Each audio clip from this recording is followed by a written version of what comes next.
Good morning बच्चों। आज हम आपको गद्य संकलन का अध्याय नंबर 3 आचार्य हजारी प्रसाद द्विवेदी जी के बारे में पढ़ाएंगे। आचार्य हजारी प्रसाद द्विवेदी जी का समय था 1907 से लेके 1979 तक। जन्म इनका सन 1907 में हुआ था। जन्म स्थान दूबे का छपरा जिला बलिया उत्तर प्रदेश। पिता का नाम पंडित अनमोल द्विवेदी, माता श्रीमती ज्योति कली। इनकी रचनाएं कबीर, कुटज, कल्पलता, बाण भट्ट की आत्मकथा, पुनर्नवा, अनामदास का पोथा, आलोक पर्व, चारूचंद्र लेख इत्यादि। संपादन इन्होंने विश्व भारती का किया था। भाषा शैली इनकी खड़ी बोली, भावात्मक व व्यंग्यात्मक, संस्कृतनिष्ठ भाषा।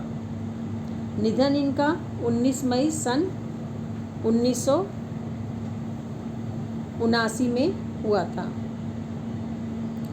हिंदी के शीर्षस्थ गद्य लेखकों तथा उपन्यासकारों में आचार्य हजारी प्रसाद द्विवेदी की गणना की जाती है।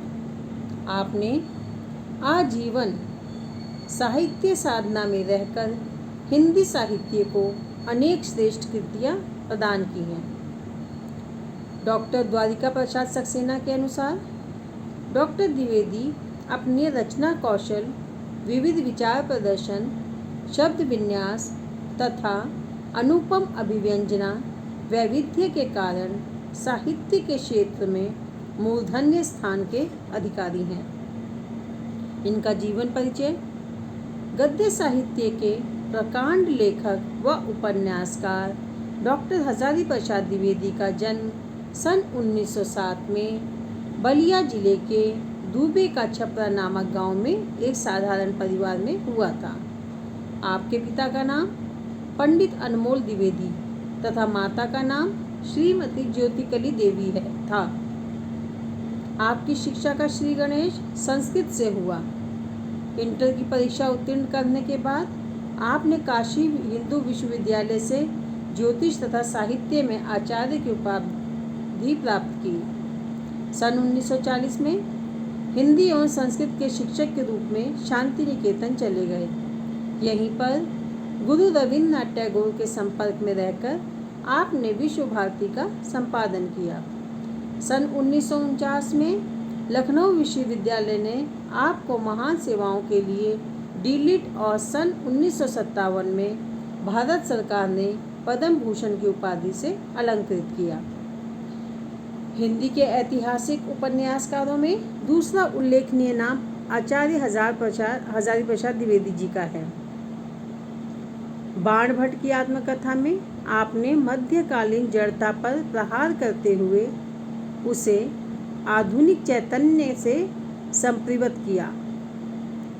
18 मई सन 1979 में आपका निधन हो गया। प्रमुख रचनाएं। आचार्य हजारी प्रसाद द्विवेदी जी की प्रमुख रचनाएं निम्नवत हैं।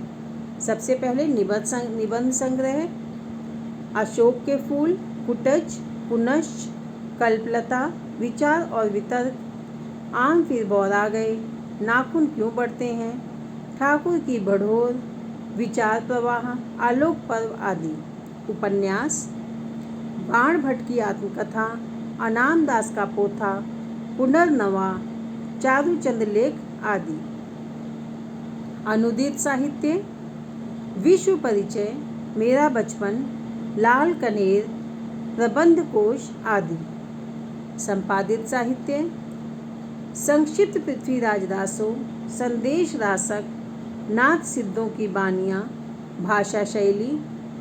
आचार्य हजारी प्रसाद द्विवेदी भाषा के प्रकांड पंडित थे।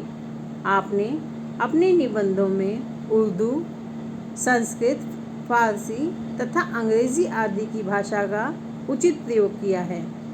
आपकी भाषा प्रौढ़ होते हुए सरल, संयत, बोधगम्य है। मुहावरेदार भाषा का सुंदर प्रयोग आपकी प्रमुख विशेषता है। द्विवेदी जी ने अपनी रचनाओं में विषयानुसार शैलियों का प्रयोग किया है, जिनमें प्रमुख हैं भावात्मक शैली, गवेषणात्मक शैली, आलोचनात्मक शैली, हास्य व्यंग्यात्मक शैली तथा उद्धरण शैली। आधुनिक गद्यकारों में आपका विशेष स्थान है। समालोचना के क्षेत्र में द्विवेदी जी अद्वितीय स्थान रखते हैं। साहित्यकार के रूप में आपका योगदान सदैव याद किया जाता रहेगा। प्रस्तुत पाठ का संस्मरणात्मक निबंध गुरु नानक देव में सिख धर्म के प्रवर्तक तथा महान संत गुरु नानक के जीवन, सामाजिक कार्यों एवं उनके अनुकरणीय आदर्श को हमारे सम्मुख प्रस्तुत किया है। इस निबंध के माध्यम से गुरु नानक देव के मानवतावादी विचारों को स्वीकार करने की दिशा में हमें एक प्रेरणा दी है। इसी के साथ ही बच्चों, अब ये समाप्त होता है। अब आपको आचार्य हजारी प्रसाद द्विवेदी जी के बारे में सभी चीज़ें अच्छे से याद करनी है, जैसे उनका जन्म स्थान, माता पिता, रचनाएं, भाषा शैली, निधन, ये सब चीज़ें आपको अच्छे से आनी चाहिए। और बच्चों, इसी के साथ एक और ज़रूरी नोटिस है, अगले सप्ताह से आप लोगों के यूनिट टेस्ट शुरू होने वाले हैं, जिसमें गद्य से एक पाठ, काव्य में एक पाठ और संस्कृत में एक पाठ, इतना आएगा। आप लोग ये सब अच्छे से तैयार कर लीजिएगा और जल्दी ही आपको टेस्ट का टाइम टेबल दे दिया जाएगा। और टेस्ट सब बच्चों को देना ज़रूरी है। टेस्ट के लिए एक आप पतली सी कॉपी लेंगे सभी बच्चे, और टेस्ट ये ऑनलाइन होना है, ये आपके पास जाएगा। और जब आपके सारे टेस्ट ख़त्म हो जाएंगे, सारे टेस्ट जब ख़त्म हो जाएंगे तो आपको टेस्ट कॉपी के लिए एक दिन बता दिया जाएगा। उस दिन आप कॉपीज़ लाकर स्कूल में सबमिट कर दीजिएगा।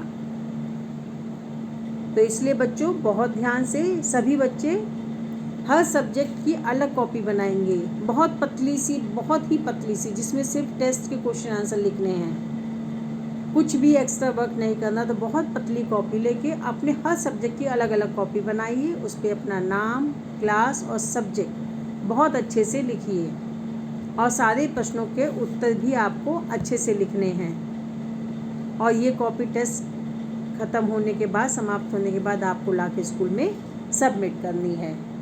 तो बच्चों, इसी के साथ आज ये पाठ समाप्त होता है। हम आपको अगले वीडियो में अगले पाठ के साथ फिर मिलेंगे। Thank you.